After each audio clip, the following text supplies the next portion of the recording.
Today on the net, the Nobel Peace Prize may recognize Arab Spring activists. The Occupy Wall Street movement is spreading across the United States. And the Dead Sea Scrolls are now available to view online.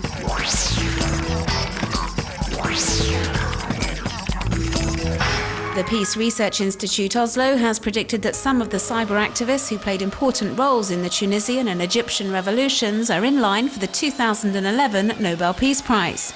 Every year, this Norway-based organisation speculates on who will win this prestigious award. And with the Arab Spring dominating the headlines this year, they think it's only logical that the Nobel Committee will be focusing on the revolutions in the Arab world. They see Egyptian activist Ezra Abdel Fattah, together with the April 6th youth movement, which she helped set up, as top contenders. In 2008, the 30-year-old blogger created a Facebook page calling for a general strike on the 6th of April. Thousands of Egyptian workers took to the streets that day. Over the months that followed, the movement started to take a clear shape and went on to play a pivotal role in the uprising. Cyber activist Wael Ghonim has also been named as another candidate. This former Google executive is the administrator of a Facebook page which was instrumental in starting the anti-Mubarak uprising in January. He was held in custody for 10 days during the revolution, and upon release he received a hero's welcome in Tahrir Square. And Tunisian blogger Lina Ben Meni could also well be in line for the award. With the government of Ben Ali gagging the press, the 27-year-old tirelessly posted daily reports on her blog recounting the revolution which changed her country's history. Over 200 other candidates joined these cyber activists in the running for the 2011 Nobel Peace Prize, and the winner will be announced on October the 7th. It would appear that the Occupy Wall Street movement, which was started by American activists in New York's financial district around 10 days ago, is spreading to other parts of the country.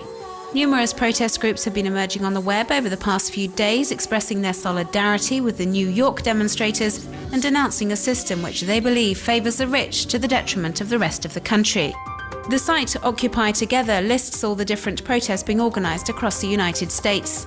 The stated aim is to represent the 99% of the US population that wants to see real political and economic reforms. Photos of the many protests taking place across the country have also been uploaded onto the site, like here in San Francisco or Chicago, illustrating the scale of the mobilization. And demonstrators have been coordinating their efforts essentially via social networks. Great use has been made of Facebook and Twitter to rally as many citizens as possible to the cause. Over the past few days, activists from Occupy Boston have been calling for protests in the city of Massachusetts. Demonstrators have been directly inspired by the peaceful protest movements in the Arab world, and as we can see in this video, for example, which was made by activists from Los Angeles, they're asking fellow citizens to stand together and force the US government to listen to their grievances.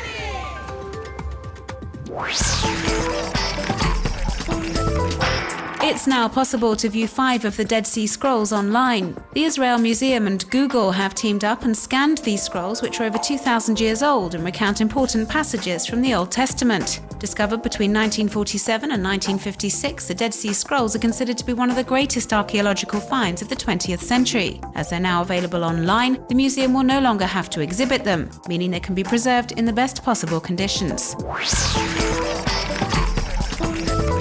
One of today's top trending search terms on social networks is #Tevez-excuses. The Argentine forward, who plays for Manchester City Football Club, has been accused by the team's manager of refusing to come on as a substitute during Tuesday's Champions League match against Munich. The player denies these allegations and has told the press that there had been a misunderstanding with his manager and the matter was now closed. Web users don't seem convinced by his statement and have been gleefully mocking Tevez's excuses and criticising his attitude. Amy Shackleton is a Canadian painter and works entirely without a paintbrush. The 25-year-old sprays the paint onto the canvas and then flips it over so it runs in the direction she needs to create the desired effect. You can check out her work in this accelerated video, which is currently doing the rounds on sharing sites. The painting is called Terraced City, and it's Amy's futuristic vision of an urban landscape.